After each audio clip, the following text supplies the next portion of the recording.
এখন অবধি বিবাহিত টিম দুটি শট করেছে, দুটাতেই গোল হয়েছে। দেখা যাক এখন অবিবাহিত টিমের পক্ষ থেকে সুশান্ত শাহী শট করছেন, দেখা যাক কি হয়।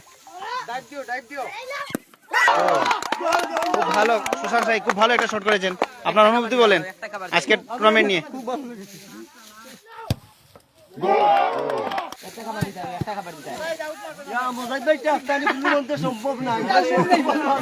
দেখেন আমাদের সিনিয়র বিবাহিত টিমের প্লেয়ার মোজাহিদ আলী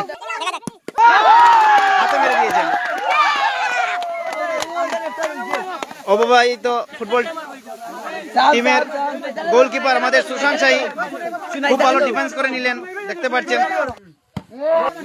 দেখা যাক অবিবাহিত ফুটবল টিমের পক্ষ থেকে কিরকম শট হয়।